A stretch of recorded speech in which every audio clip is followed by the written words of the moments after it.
El millonario escuchó al niño hablar francés y quedó alucinado. Lo que ocurrió después cambió sus vidas para siempre. ¿De qué país no estás viendo? Déjanos en los comentarios. Eduardo Santamaría había perdido a su hijo Alejandro de 12 años en un incendio hospitalario 3 años atrás. Al menos, eso era lo que los forenses le habían dicho.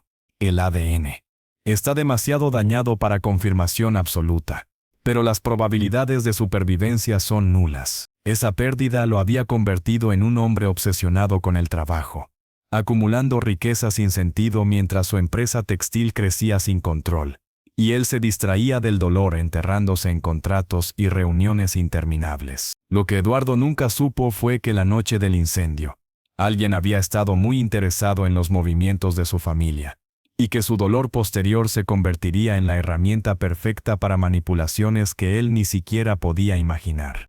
Mientras tanto, en las calles de Madrid, un adolescente llamado Santiago sobrevivía día a día sin recordar nada de su vida antes de los 10 años. Los doctores habían dicho que era amnesia por trauma, pero Santiago a veces tenía sueños extraños donde alguien le leía cuentos en francés con una voz que le resultaba familiar y reconfortante. Una voz que, sin saberlo, había estado buscando durante años en cada conversación que escuchaba en los hoteles de lujo donde rebuscaba comida.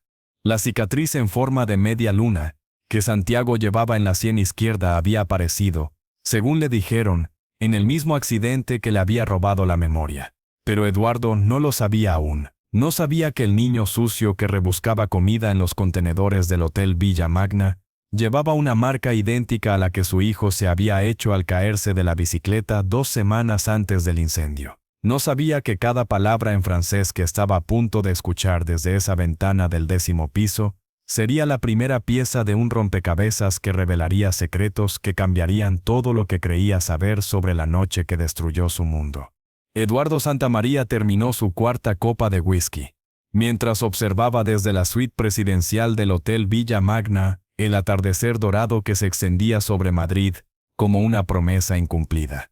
A sus 52 años, había construido un imperio textil que abarcaba desde las fábricas gallegas hasta los showrooms milaneses, con filiales en París, Milán y Nueva York. Pero esa tarde de marzo, mientras esperaba una videoconferencia crucial con inversores japoneses, que podría llevarlo a la expansión asiática que había soñado durante décadas, una melancolía familiar lo invadía como una niebla tóxica que ningún éxito empresarial había logrado disipar. Su iPhone vibró contra la mesa de mármol, con un mensaje de texto de un número desconocido. Ni el pasado siempre regresa, Eduardo.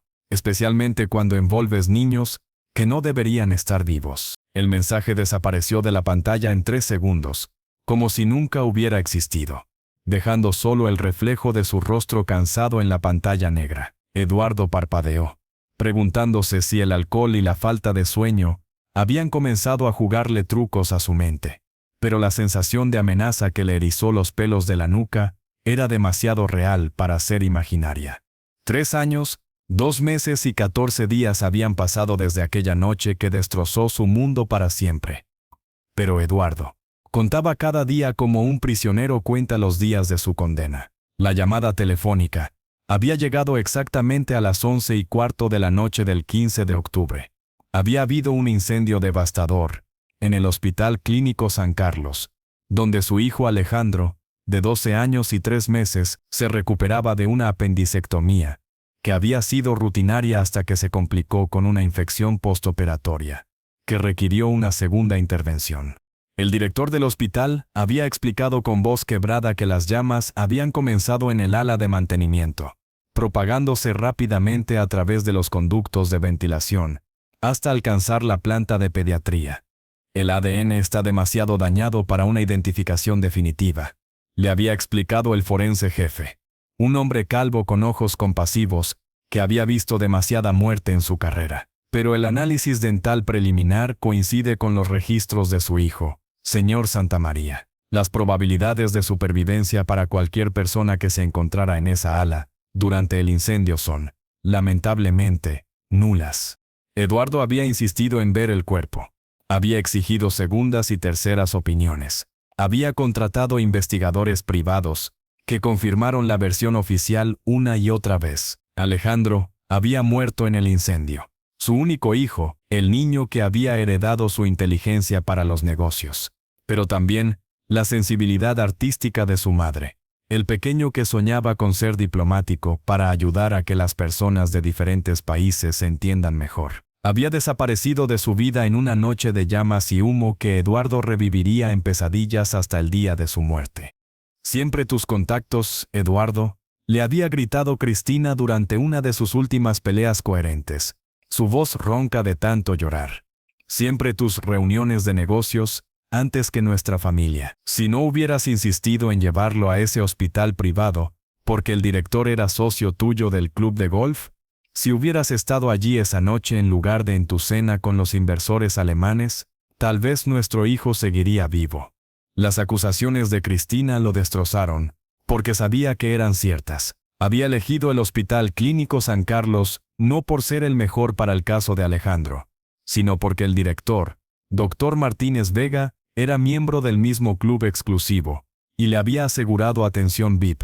La noche del incendio, Eduardo había estado en el Hotel Ritz, cenando con potenciales inversores alemanes, que querían expandir su empresa hacia el mercado textil europeo.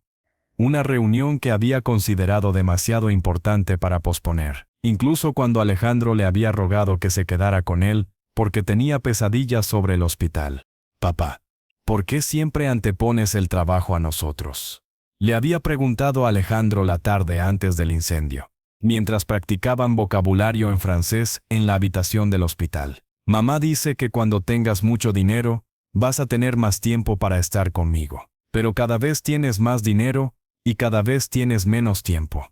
Esas habían sido las últimas palabras coherentes que Alejandro le había dirigido antes de que los medicamentos para el dolor lo sumieran en un sueño del que nunca despertaría. 3 horas después, mientras Eduardo brindaba por un contrato millonario en el Ritz, su hijo moría entre llamas que consumían no solo su pequeño cuerpo, sino también el alma de su padre. Cristina había desaparecido de su vida exactamente un año después de la muerte de Alejandro, dejando solo una nota escrita en su elegante caligrafía, sobre papel, con membrete de su antiguo bufete de abogados. Había sido una abogada brillante especializada en derecho internacional, antes de casarse con él. No puedo seguir fingiendo que podemos superar esto juntos, cuando cada vez que te miro, veo al hombre que eligió el dinero sobre la vida de nuestro hijo. Te perdono, Eduardo, pero no puedo olvidar. Y no puedo seguir muriendo un poco más cada día en esta casa llena de fantasmas. Los investigadores privados que Eduardo había contratado para encontrarla habían rastreado sus movimientos hasta un vuelo a Buenos Aires, donde aparentemente había comenzado una nueva vida bajo su nombre de soltera, trabajando en una organización no gubernamental que ayudaba a niños víctimas de tráfico humano. Las fotografías que le habían enviado mostraban a una mujer irreconocible. Cristina había perdido 15 kilos, se había cortado el cabello castaño que él tanto amaba y tenía una mirada que hablaba de alguien que había visto demasiado dolor como para permitirse el lujo de la felicidad personal. Hola Cristina, soy Eduardo. Lo sé. He estado esperando esta llamada. ¿Podrías considerar volver? He cambiado. La empresa está estable ahora. Podría delegar más. Podríamos intentar. Eduardo. Su voz había sonado cansada, como si hubiera envejecido una década en 2 años. He encontrado paz ayudando a niños que han perdido todo, como nosotros perdimos todo. No puedo regresar a una vida donde el dinero determina las prioridades, no después de lo que aprendí sobre lo que realmente importa. Estar presente. Estar realmente presente cuando las personas que amas te necesitan. No físicamente presente mientras tu mente está en la próxima reunión, en el próximo contrato, en la próxima oportunidad de hacer más dinero. Esa había sido su última conversación.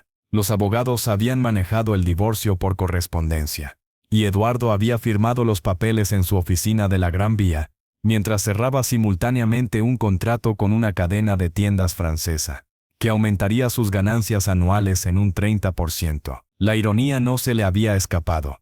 Incluso su divorcio había sido multitarea empresarial. Ahora, 3 años después, Mientras el sol madrileño teñía de oro las ventanas de los edificios circundantes, Eduardo se encontraba en la cima del éxito profesional que siempre había soñado, pero completamente solo en una suite de hotel que costaba más por noche que el salario mensual de sus empleados más antiguos. Su empresa, Santa María Textiles International, empleaba a más de 3.000 personas en 5 países. Tenía contratos con las marcas de moda más prestigiosas del mundo, y sus innovaciones en tejidos ecológicos habían sido reconocidas por la Unión Europea con premios que adoraban las paredes de su oficina principal. Pero el éxito se sentía hueco, como una victoria pírrica que había ganado perdiendo todo lo que realmente importaba. Cada premio, cada reconocimiento, cada artículo en las revistas especializadas que lo describían como el visionario del textil español, le recordaba las palabras de Alejandro: cada vez tienes más dinero, y cada vez tienes menos tiempo. Sus ojos grises, que los periodistas de negocios describían como penetrantes y capaces de evaluar una oportunidad de inversión en segundos, se detuvieron en una escena que contrastaba violentamente con el lujo que lo rodeaba. En el callejón de servicio del hotel, apenas visible desde su ventana del 10º piso, un grupo de niños inmigrantes se acercaba tímidamente a los contenedores de basura industriales que el Hotel Villa Magna intentaba mantener discretamente ocultos tras elegantes biombos de hierro forjado.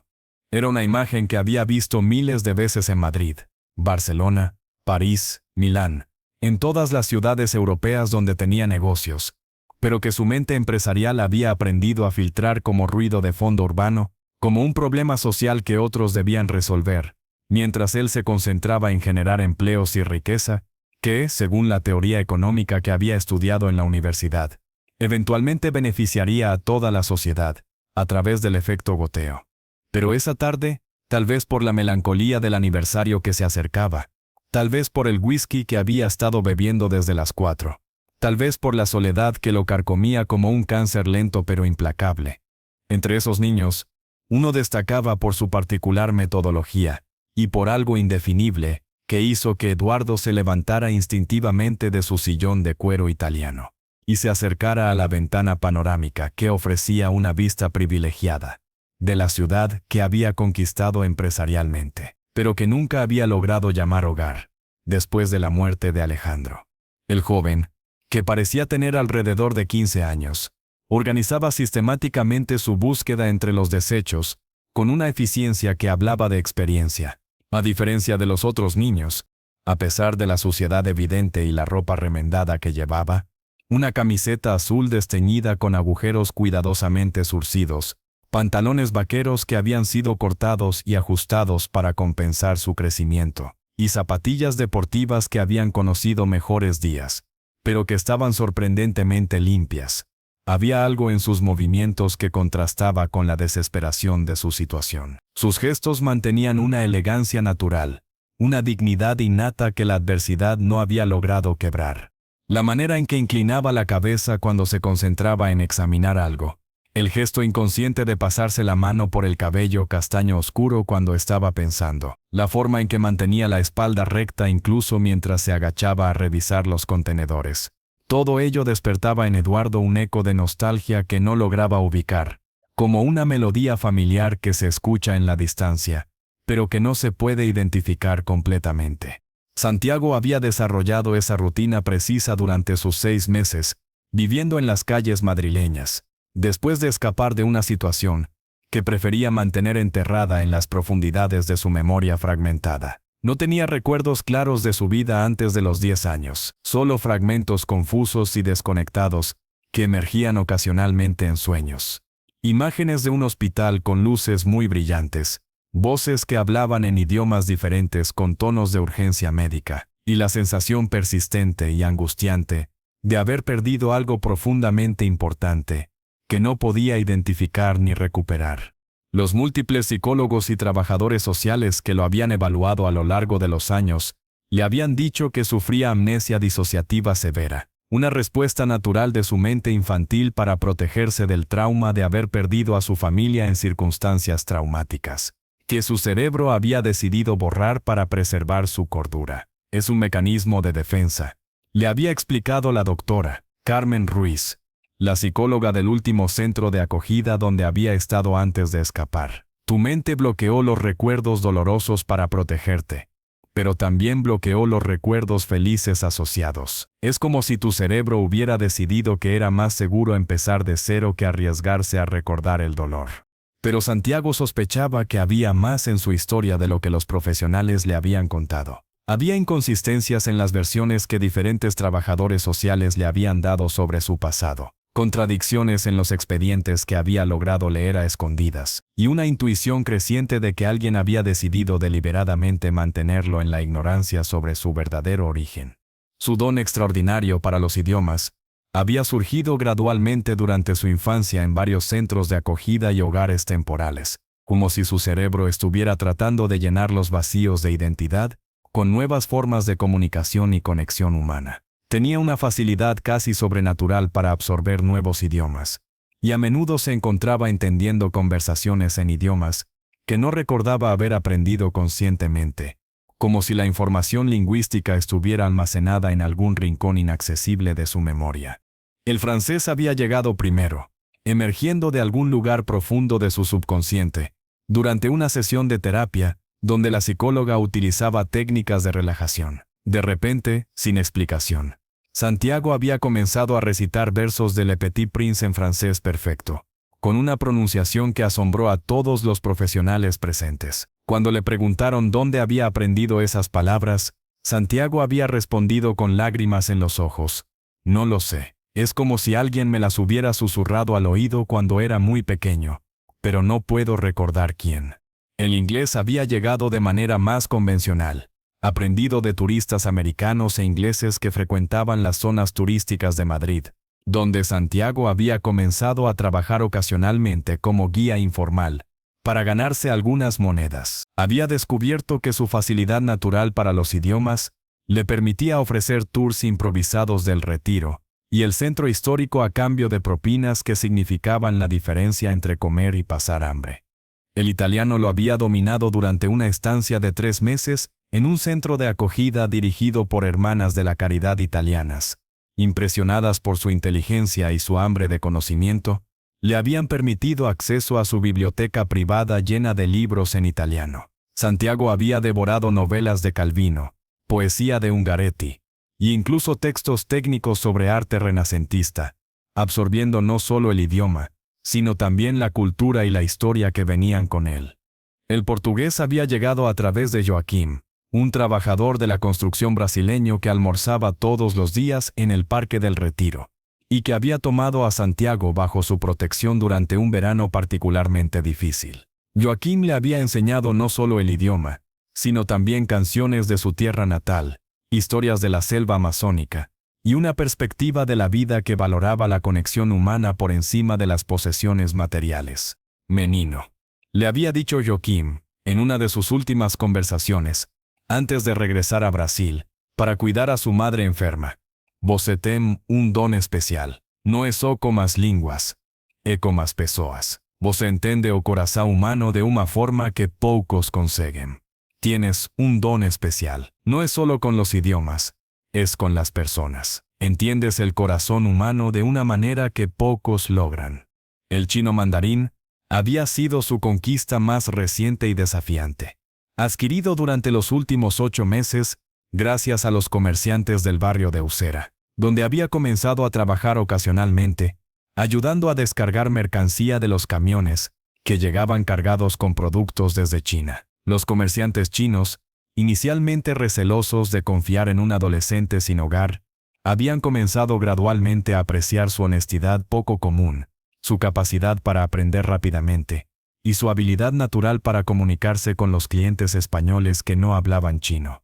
El señor Liu, propietario de un pequeño restaurante en Usera, había sido particularmente amable con Santiago, permitiéndole dormir en el almacén del restaurante durante las noches más frías del invierno, a cambio de ayuda con la limpieza y la traducción. Ni Hen Kong Ming, le había dicho Liu en mandarín mientras le enseñaba a preparar dumplings una tarde lluviosa. Dan ni ji hen bille, sang bille ji du di tong ku.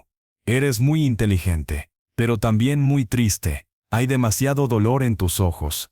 Liu tenía razón sobre el dolor. Santiago llevaba en sus ojos la carga de años de incertidumbre sobre su identidad, la angustia de no saber de dónde venía ni hacia dónde se dirigía, y la soledad profunda de alguien que había aprendido a depender únicamente de sí mismo en un mundo que parecía haber olvidado que existía. Pero también había desarrollado una resistencia mental y emocional que lo había mantenido no solo vivo, sino mentalmente ágil y emocionalmente abierto a las conexiones humanas que se presentaban en su camino. Esa tarde de marzo, mientras organizaba cuidadosamente su cosecha del día en el callejón del Hotel Villa Magna, un sándwich de salmón ahumado apenas mordido envuelto en papel del room service, medio croissant que parecía haber sido descartado por estar ligeramente duro, y una botella de agua mineral con gas apenas comenzada. Santiago no imaginaba que todos esos años de supervivencia lingüística y emocional estaban a punto de converger en un momento que cambiaría su destino, y el de alguien más de maneras que ninguno de los dos podría haber imaginado. El Hotel Villa Magna, con sus turistas internacionales y sus eventos corporativos multinacionales, había demostrado ser una fuente particularmente rica de alimentos descartados de alta calidad. Pero Santiago había aprendido a ser cauteloso. Los hoteles de lujo tenían sistemas de seguridad sofisticados y personal que no toleraba la presencia de indeseables en las cercanías de sus establecimientos. Había aprendido los horarios de los guardias, había mapeado las rutas de las cámaras de seguridad, y había desarrollado un sistema de señales con otros niños de la calle para alertarse mutuamente sobre peligros potenciales. Pero esa tarde, había algo diferente en el ambiente.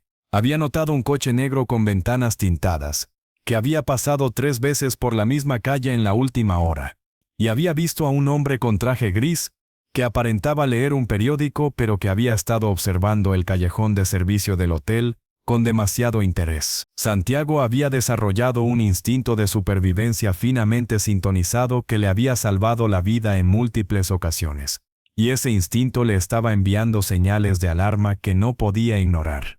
Arriba, en la suite presidencial, Eduardo había terminado su 5ª copa de whisky cuando su iPhone vibró nuevamente, esta vez con una llamada entrante que la pantalla identificaba como Jean-Pierre Dubois, París. Su socio francés raramente llamaba después de las 6 de la tarde hora española, prefiriendo mantener una separación estricta entre su vida profesional y personal que Eduardo había aprendido a respetar durante sus 10 años de sociedad empresarial. Eduardo, mon ami, la voz de Jean-Pierre llegaba tensa a través de la línea, cargada de una urgencia que inmediatamente capturó la atención de Eduardo y lo obligó a dejar su copa sobre la mesa de mármol. Tenemos un problema muy grave con la fábrica de Lyon. No es solo sobre los sindicatos, es algo mucho más serio. Necesito que vengas a París inmediatamente. La conversación se desarrollaba en francés fluido, un idioma que Eduardo dominaba con la misma facilidad que el español, gracias a sus años de estudios en la Sorbona, donde había obtenido un MBA en negocios internacionales, que había sido fundamental para establecer las conexiones europeas que habían permitido la expansión internacional de su empresa. Mientras hablaba, Eduardo caminaba por su suite, con la inquietud de un animal enjaulado, gesticulando inconscientemente como si Jean-Pierre pudiera verlo a través de la conexión telefónica. «Qu'est-ce qui se passe exactement, Jean-Pierre? Tu me fais peur avec ce ton dramatique», respondió Eduardo, sintiendo que una piedra fría se formaba en su estómago. Jean-Pierre era conocido por su calma imperturbable incluso en las crisis más severas, y escucharlo tan alterado era profundamente preocupante. «Il y a eu une enquête, qualque una fouille dans nos comptes bancaires, nos transferts internationaux, tu. Ils posen des questions sur l'origine de certains fonds, sur nos connexions avec des entreprises en Colombie et en Espagne. Eduardo, ils semblen savoir des choses que nous ne devrions pas savoir nous-mêmes. Ha habido una investigación. Alguien ha estado revisando nuestras cuentas bancarias, nuestras transferencias internacionales, todo. Están haciendo preguntas sobre el origen de ciertos fondos, sobre nuestras conexiones con empresas en Colombia y España. Eduardo, parecen saber cosas que nosotros mismos no deberíamos saber. Eduardo sintió que el suelo se movía bajo sus pies. «De quoi tu parles?» Totes nos transactions sont parfaitement legales. Nos avocats ont verifié chaque contrat, chaque transfert, chaque... C'est justement le problème, Eduardo. Apparemment, il y a eu des transactions que nous avons jamais autorisées, des comptes ouverts en nos noms que nous ne connaissions pas, des connexions avec des organisations que... Mon Dieu, Eduardo. Ils parlen de trafic d'enfants. Ese es justamente el problema, Eduardo. Aparentemente, ha habido transacciones que nunca autorizamos, cuentas abiertas en nuestros nombres que no conocíamos, conexiones con organizaciones que, Dios mío, Eduardo, hablan de tráfico de niños. La copa de whisky se deslizó de la mano de Eduardo y se estrelló contra el suelo de mármol, enviando cristales y líquido dorado en todas direcciones. Pero él apenas notó el estrépito. Su mente trabajaba furiosamente, procesando las implicaciones de lo que Jean-Pierre acababa de revelar. Tráfico de niños, su empresa, transacciones no autorizadas, cuentas que no conocía. C'est impossible, Jean-Pierre. Comment est que notre entreprise pourrait être impliquée dans quelque chose d'aussi horrible sans que nous le sachions. Ne sais pas, mon ami. Mais les preuves semblen accablantes. Ils sont des documents, des enregistrements de transactions, des témoignages, Eduardo. L'un des témoins est un enfant qui prétend avoir été vendu par une organisation, qui utilisait nos comptes pour blanchir l'argent. No lo sé, mi amigo. Pero las pruebas parecen abrumadoras. Tienen documentos, registros de transacciones, testimonios, Eduardo. Uno de los testigos es un niño que afirma haber sido vendido por una organización que usaba nuestras cuentas para lavar dinero. Eduardo se desplomó en su sillón, sintiendo como si hubiera recibido un puñetazo en el estómago. La idea de que su empresa, el legado que había construido para Alejandro, hubiera sido utilizada para facilitar el sufrimiento de niños inocentes, era más de lo que su mente podía procesar. Era una violación de todo lo que representaba, una perversión de todo por lo que había trabajado. «Este témoin, que este qu'il sait exactement, ils ne peuvent pas me donner tous les détails, mais c'est un adolescent, peut-être 15 ans, qui a été dans le système pendant des années. Il parle plusieurs langues, apparemment un don extraordinaire pour la comunicación». Eduardo, Jean-Pierre, hizo una pausa significativa. Il est en España maintenant. A Madrid. Abajo, en la entrada de servicio, Santiago había desarrollado su ritual de organización de alimentos mientras permanecía hipervigilante sobre su entorno. El sándwich de salmón ahumado que había encontrado era de una calidad de que solo había visto en las revistas de lujo que ocasionalmente rescataba de la basura, envuelto en papel con el logo dorado del Villa Magna. Mientras desenvolvía cuidadosamente su tesoro, tratando de que durara más tiempo y proporcionara más nutrición, algo en la voz que escuchaba desde arriba lo hizo detenerse completamente en sus movimientos. Era como escuchar un eco de un sueño recurrente que había tenido durante años, un sueño fragmentado donde alguien le leía cuentos en francés con exactamente esa misma entonación musical, la cadencia de las palabras, el ritmo específico de las frases, incluso la manera en que el hablante hacía pequeñas pausas para enfatizar ciertos puntos. Todo ello le provocaba una sensación extraña en el pecho, como si algo que había estado dormido durante años estuviera comenzando a despertar lentamente. Era más que familiaridad. Era reconocimiento a un nivel tan profundo que trascendía la memoria consciente y tocaba algo primordial en su ser. Santiago cerró los ojos y se concentró en la voz, tratando de capturar cada matiz, cada inflexión. Había algo en la manera en que el hombre pronunciaba ciertas palabras francesas que le resultaba no solo familiar, sino íntimamente conocido, como si hubiera escuchado esa misma voz pronunciar esas mismas palabras miles de veces en algún momento de su pasado borrado. Sin poder contenerse, actuando por un impulso que emergía de las profundidades de su subconsciente, y que era más fuerte que cualquier consideración racional sobre la seguridad o las consecuencias, Santiago levantó la vista hacia la ventana de donde venía la voz y gritó con toda la fuerza de sus pulmones. «Les enfants ne devraient jamais être traités comme des marchandises, monsieur. Ils sont des familles qui les aiment, même si ces familles ne peuvent pas les protéger». Los niños Nunca deberían ser tratados como mercancías, señor. Tienen familias que los aman, incluso si esas familias no pueden protegerlos. El silencio que siguió fue tan completo y ensordecedor que Santiago pudo escuchar los latidos de su propio corazón amplificados en sus oídos. Se dio cuenta inmediatamente de que había cometido un error potencialmente fatal al llamar la atención sobre sí mismo. Pero algo en la desesperación de la conversación que había estado escuchando había despertado en él una respuesta emocional que había sido imposible de contener.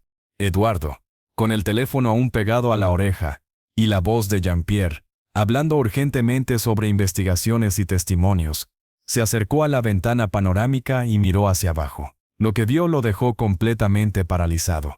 Un adolescente sucio y evidentemente desnutrido lo miraba desde el callejón de servicio del hotel. Pero había algo en esos ojos oscuros e inteligentes, algo en la estructura de esa cara que había comenzado a mostrar los contornos de la adultez emergente, que hizo que Eduardo sintiera un escalofrío sobrenatural recorrer su columna vertebral. «Jean-Pierre», murmuró Eduardo, su voz apenas audible, «te rappellerai dans quelques minutes. Il se passe quelque chose de très étrange ici». «Eduardo, ¿qué es que tú?»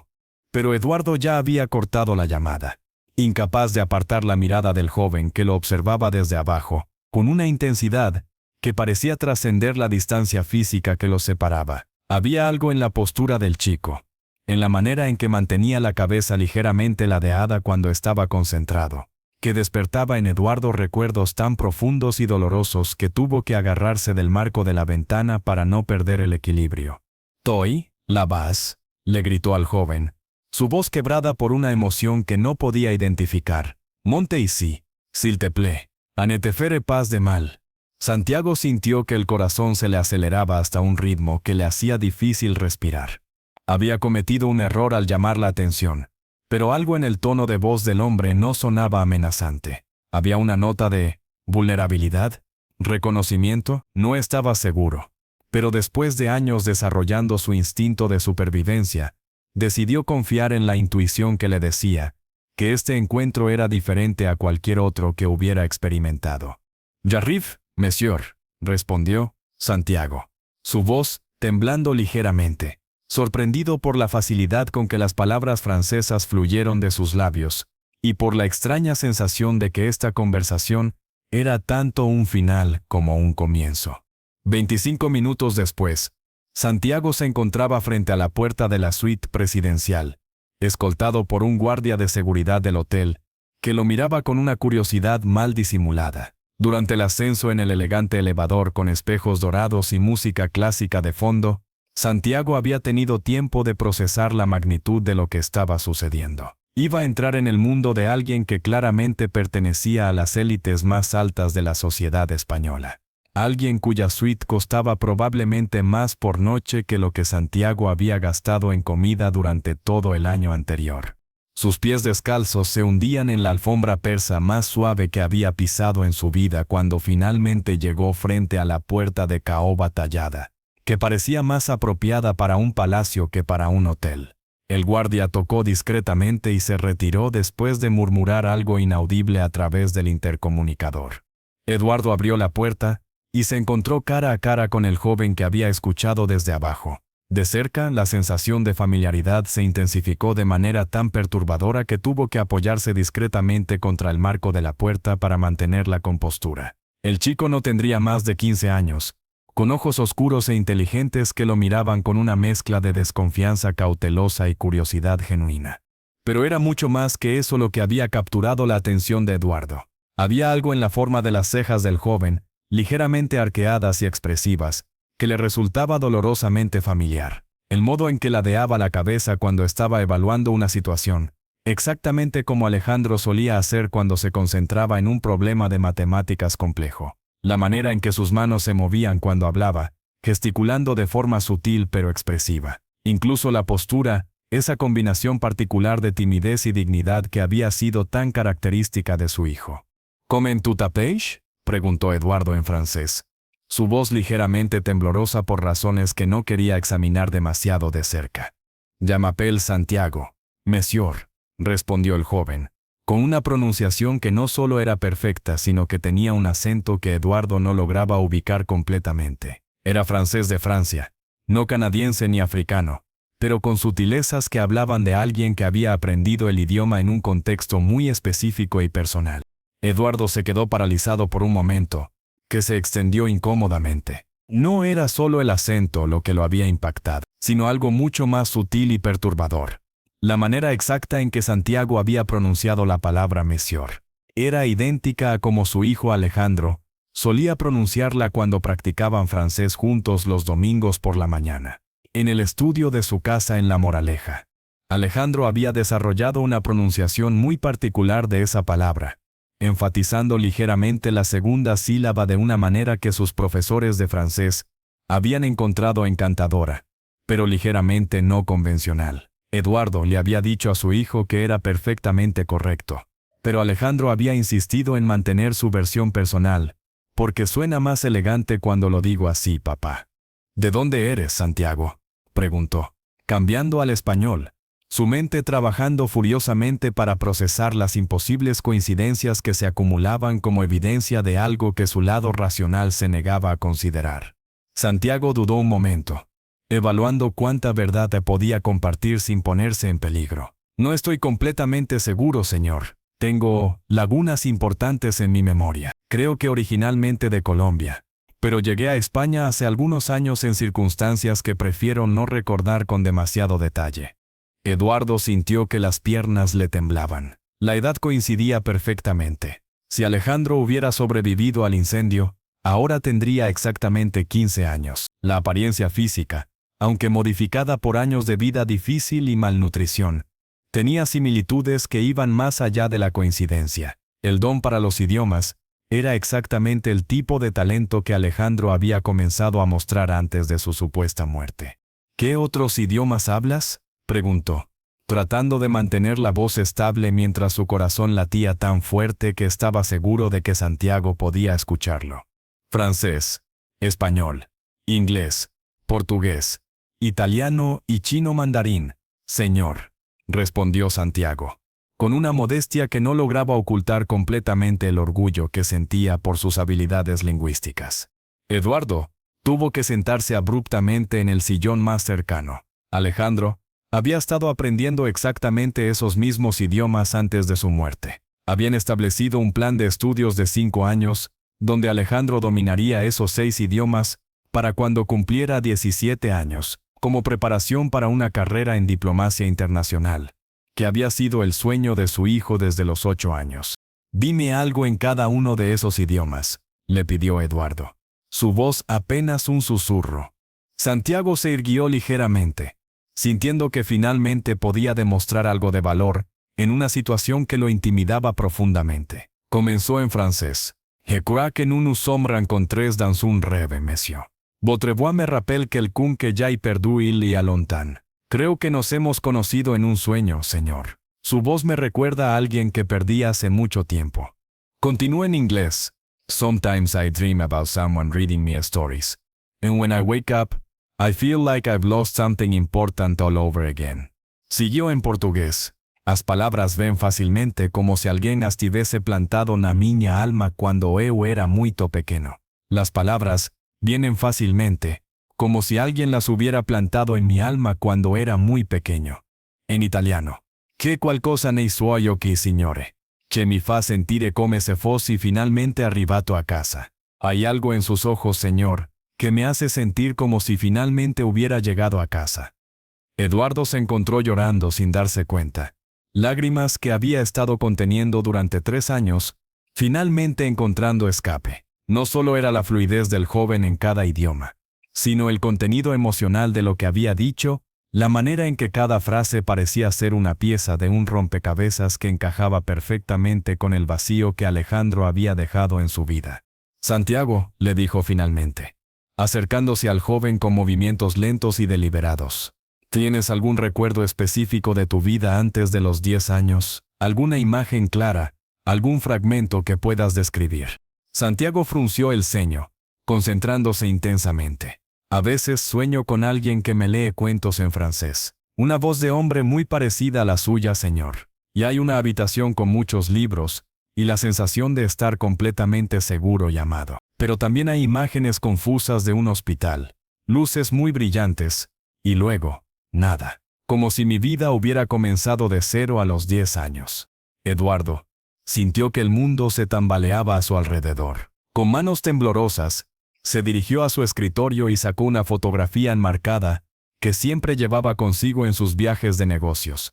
Él y Alejandro en el estudio de su casa, rodeados de libros en múltiples idiomas, el día antes del ingreso al hospital. En la foto, Alejandro sostenía un ejemplar de Le Petit Prince en francés, y sonreía con esa mezcla de inteligencia precoz y inocencia infantil, que había sido tan característica de él.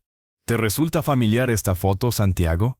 Santiago tomó la fotografía y la estudió intensamente. Sus ojos se llenaron de lágrimas que no entendía, y por primera vez en años, sintió una conexión emocional tan profunda que le quitó el aliento. El hombre en la foto era definitivamente más joven que el que tenía frente a él, pero era inconfundiblemente la misma persona. Y el niño, el hombre, es usted, señor, pero más joven. Y el niño. Santiago se detuvo, tocándose inconscientemente una pequeña cicatriz en la sien izquierda que Eduardo no había notado hasta ese momento, una cicatriz que había resultado de una caída de bicicleta que Alejandro había sufrido 2 semanas antes del incendio.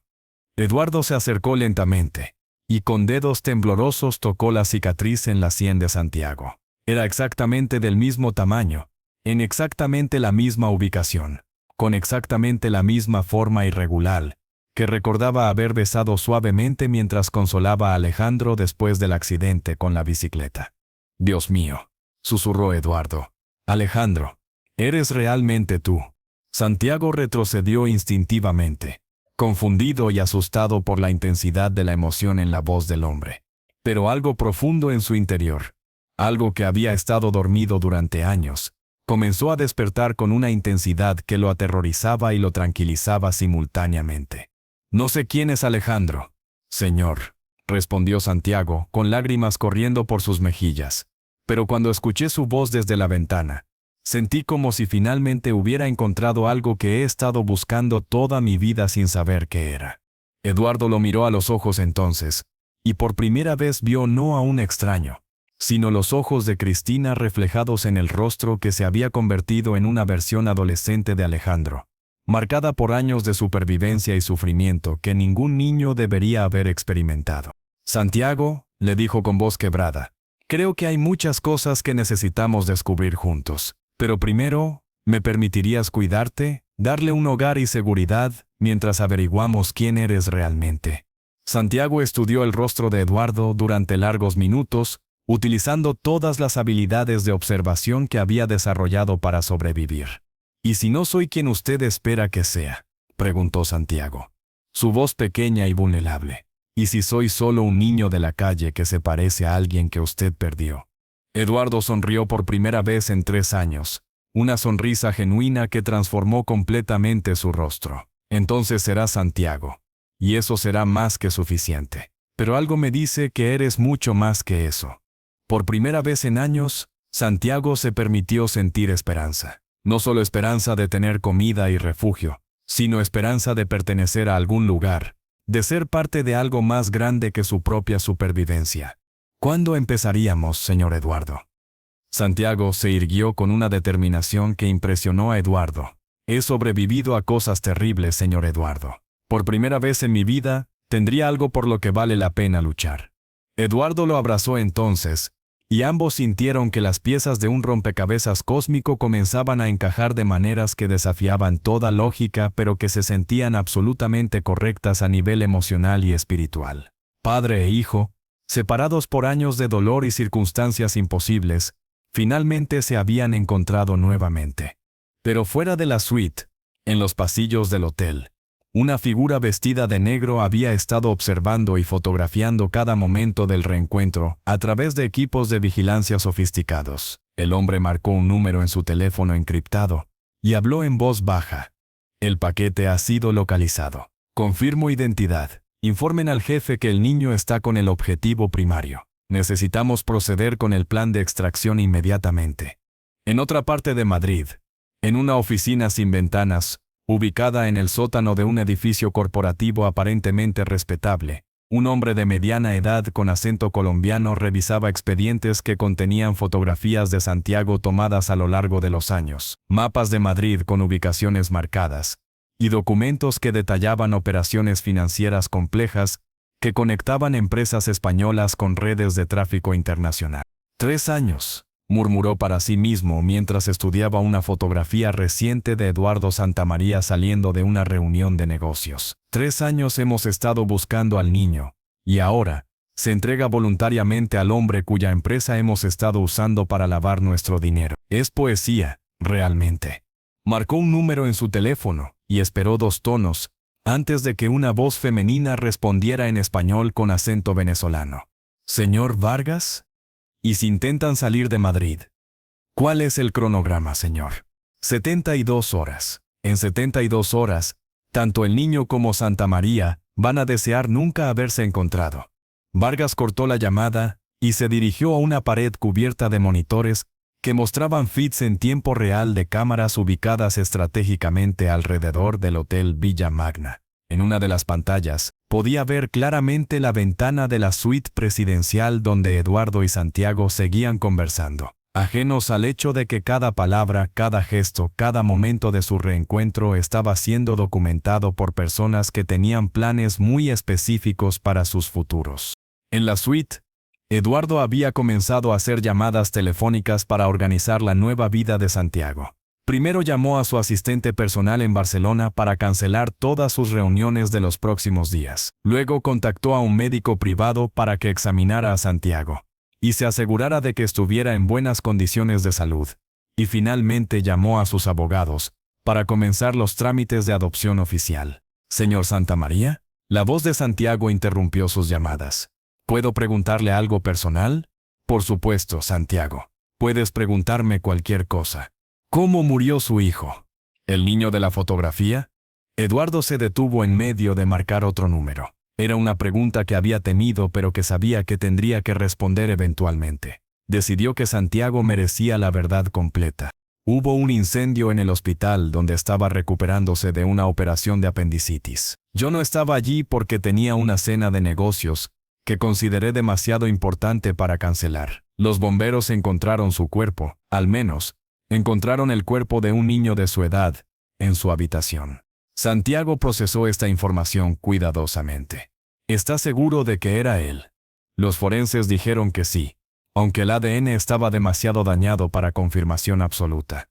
¿Por qué preguntas?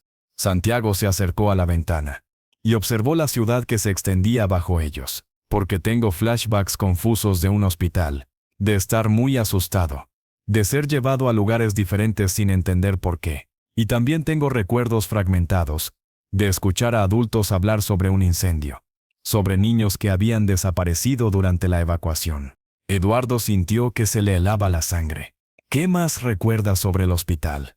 Dolor abdominal severo, una operación. Despertar en una habitación diferente con enfermeras que hablaban español pero con acentos que no reconocía. Y luego, confusión total, como si mi vida anterior hubiera sido borrada.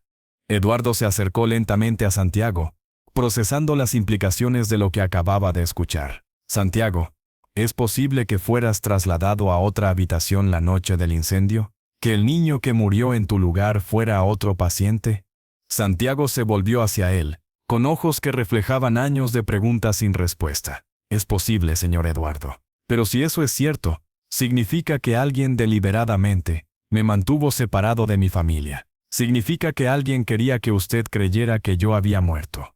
La habitación se llenó de un silencio tenso mientras ambos contemplaban las implicaciones de esta posibilidad. Si Santiago era realmente Alejandro, entonces había fuerzas que habían orquestado su separación, que habían utilizado el caos del incendio para secuestrar a un niño de 12 años y venderlo al tráfico internacional.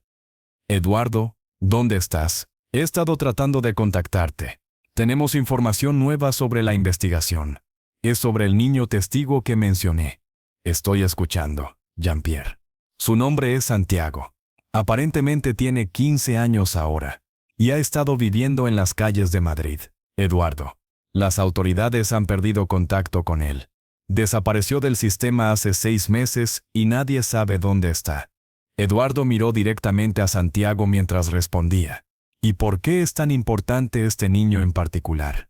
Porque afirma tener información específica sobre cómo nuestra empresa fue utilizada, sin nuestro conocimiento, para lavar dinero de operaciones de tráfico infantil. Dice que puede identificar a las personas responsables, que vio documentos con nuestros logos corporativos, que escuchó conversaciones sobre transferencias bancarias internacionales. Santiago se acercó a Eduardo, claramente escuchando la conversación. Sus ojos se llenaron de una mezcla de miedo y determinación. Jean-Pierre, dijo Eduardo cuidadosamente, ¿y si te dijera que ese niño está aquí conmigo ahora mismo? El silencio del otro lado de la línea se extendió por casi 30 segundos antes de que Jean-Pierre respondiera con voz temblorosa. Eduardo, por favor dime que no estás bromeando. No estoy bromeando. Santiago está en mi suite del hotel. Y Jean-Pierre, hay una posibilidad de que sea mi hijo. ¿Tu hijo, Alejandro? Pero eso es imposible, Eduardo. Alejandro murió en el incendio. Eso es lo que creíamos. Pero Santiago tiene lagunas de memoria que coinciden exactamente con el período del incendio. Tiene las mismas habilidades lingüísticas que Alejandro estaba desarrollando. Tiene una cicatriz idéntica a una que Alejandro se hizo días antes del incendio. Santiago tomó el teléfono de las manos de Eduardo. Monsieur Dubois, que me souviens de votre voix aussi. Vous parliez souvent avec Eduardo le dimanche matin, pendant que nous étudions ensemble. Señor Dubois, también recuerdo su voz. Usted hablaba frecuentemente con Eduardo los domingos por la mañana mientras estudiábamos juntos. Jean-Pierre quedó completamente silencioso. Santiago había mencionado un detalle que solo Alejandro podría saber: las llamadas dominicales que Jean-Pierre hacía religiosamente cada semana para revisar los contratos europeos, mientras Eduardo y Alejandro tenían sus sesiones de estudio de idiomas. «Mon Dieu», susurró Jean-Pierre. «Alejandro, ¿eres realmente tú?» «No sé si soy Alejandro», respondió Santiago en francés. «Pero sé que esta conversación me resulta familiar de una manera que no puedo explicar». Edierto recuperó el teléfono. «Jean-Pierre, necesito que me ayudes. Si Santiago es realmente Alejandro, y si fue secuestrado la noche del incendio para ser vendido al tráfico internacional, entonces las mismas personas que utilizaron nuestra empresa para lavar dinero fueron las que me robaron a mi hijo. Eduardo, esto es mucho más peligroso de lo que pensábamos. Si las organizaciones criminales descubren que el niño testigo está contigo, que puede identificarlos, y encima, existe la posibilidad de que sea tu hijo, van a hacer cualquier cosa para silenciarlo permanentemente». Santiago, que había estado escuchando atentamente, se acercó a Eduardo. «Señor Eduardo, hay algo más que debería saber. Durante mi cautiverio, escuché conversaciones sobre alguien llamado el arquitecto. Alguien que organizaba las operaciones desde España, pero que tenía conexiones en toda Europa. Mencionaban específicamente empresas textiles españolas que estaban siendo utilizadas sin el conocimiento de sus propietarios». Eduardo sintió que un frío mortal le recorría la espina dorsal. «¿Escuchaste algún nombre específico, algún detalle sobre esta persona?» Hablaban de él como alguien muy respetado en los círculos empresariales madrileños, alguien que había perdido algo importante, y que eso lo había hecho vulnerable a la manipulación. Decían que era el blanco perfecto porque estaba tan consumido por el dolor que no prestaba atención a los detalles de sus operaciones financieras. Eduardo y Jean-Pierre intercambiaron una mirada de comprensión terrible a través de la conexión telefónica. La descripción encajaba perfectamente con Eduardo después de la muerte de Alejandro. Un hombre destrozado por el dolor, trabajando obsesivamente para llenar el vacío emocional, delegando cada vez más responsabilidades financieras a subordinados en los que confiaba ciegamente. «Eduardo», dijo Jean-Pierre urgentemente, «tienes que salir de Madrid inmediatamente. Si lo que Santiago dice es cierto, entonces ha sido el objetivo desde el principio. Te quitaron a tu hijo para hacerte vulnerable. Luego utilizaron tu dolor para manipular tu empresa. Pero ¿cómo pudieron orquestar el incendio? ¿Cómo pudieron saber que Alejandro estaría en ese hospital en ese momento específico?» Santiago se puso pálido. «Señor Eduardo, ¿cómo eligió ese hospital para la operación de su hijo?» «Fue recomendación del doctor Martínez Vega, el director. Es miembro de mi club de golf, me aseguró atención personalizada. Eduardo reflexionó cuidadosamente. Fue mi asistente ejecutivo, Carlos Mendoza. Dijo que los inversores alemanes solo estaban disponibles esa noche específica antes de volar de regreso a Frankfurt. Santiago y Jean-Pierre intercambiaron una mirada de comprensión que heló la sangre de Eduardo. Señor Eduardo, dijo Santiago lentamente, durante mi cautiverio, escuché a uno de mis captores hablando por teléfono con alguien a quien llamaba Carlos. Hablaban sobre mantener al jefe ocupado mientras completaban la fase final de la operación pediátrica. Eduardo se desplomó en su sillón, finalmente comprendiendo la magnitud de la conspiración que había devastado su vida. Su propio asistente ejecutivo, un hombre en quien había confiado durante 8 años, había sido parte del plan para secuestrar a su hijo. El doctor Martínez Vega había facilitado el acceso al hospital. Los inversores alemanes probablemente nunca existieron. Todo había sido orquestado. La operación de Alejandro, la elección del hospital, la cena de negocios que lo mantuvo alejado, el incendio que proporcionó la cobertura perfecta para el secuestro. Y luego, años de manipulación de su empresa mientras él estaba demasiado destrozado para prestar atención a los detalles financieros. Jean-Pierre, dijo Eduardo con voz temblorosa, llama a mis abogados, llama a la policía, llama a Interpol, y prepara nuestros expedientes financieros completos. Vamos a desentrañar esta conspiración y vamos a destruir a todos los involucrados. Eduardo, primero necesitas ponerte a salvo con Santiago. Si ellos saben que el niño está contigo, como si hubiera sido invocado por sus palabras. El teléfono del hotel sonó. Eduardo contestó con cautela. Señor Santamaría, la voz era profesional, con acento español neutro. Soy el gerente del hotel. Tenemos visitantes en el lobby, que insisten en hablar con usted sobre un asunto urgente relacionado con el joven que está en su suite. Eduardo sintió que se le helaba la sangre. ¿Qué tipo de visitantes? Dicen ser trabajadores sociales del Departamento de Protección de Menores. Tienen documentos que indican que el menor en su suite es un fugitivo del sistema de protección estatal y que deben llevárselo inmediatamente. Santiago se acercó a Eduardo, sus ojos llenos de pánico. No son trabajadores sociales, señor Eduardo. Son ellos. Me han encontrado. Eduardo tomó una decisión que cambiaría el curso de ambas vidas. Dígales que subiremos en 5 minutos. Pero prepare discretamente su salida trasera. Vamos a necesitar salir del hotel sin ser vistos. Señor, confíe en mí y llame a la policía, los verdaderos policías. Eduardo cortó la llamada y se dirigió rápidamente a su maleta. Santiago, necesitamos irnos ahora. ¿Hay algo tuyo que necesites llevar? Santiago sonrió tristemente. Todo lo que tengo en el mundo está en mis bolsillos, señor Eduardo. Eduardo lo abrazó rápidamente. Entonces llevamos todo lo importante. Nos llevamos el uno al otro. Mientras se dirigían hacia la salida de emergencia de la suite, Eduardo realizó una última llamada a Jean-Pierre. Jean-Pierre, Santiago y yo vamos a desaparecer por unos días. Necesito que coordines con las autoridades francesas y españolas. Esta noche hemos descubierto algo que va a cambiar todo. ¿Dónde van a ir? Es mejor que no lo sepas por ahora. Pero Jean-Pierre, creo que mi hijo ha vuelto a casa. Y vamos a luchar juntos para asegurarnos de que nadie pueda separarnos nunca más. Mientras padre e hijo escapaban por las escaleras de servicio del Hotel Villa Magna hacia una noche madrileña llena de peligros e incertidumbres, ninguno de los dos sabía que estaban iniciando una carrera contra el tiempo que los llevaría a través de media Europa. Los pondría frente a peligros que desafiarían tanto su nueva relación como sus vidas. Y finalmente, los conduciría a una confrontación que desenmascaría una red criminal internacional que había estado operando en las sombras durante décadas. Pero por primera vez en años, ninguno de los dos estaba solo. Eduardo había recuperado no solo a su hijo, sino también su propósito en la vida. Santiago había encontrado no solo un padre, sino también una razón para usar sus habilidades extraordinarias para algo más noble que la mera supervivencia. Su historia estaba lejos de terminar. De hecho, apenas comenzaba.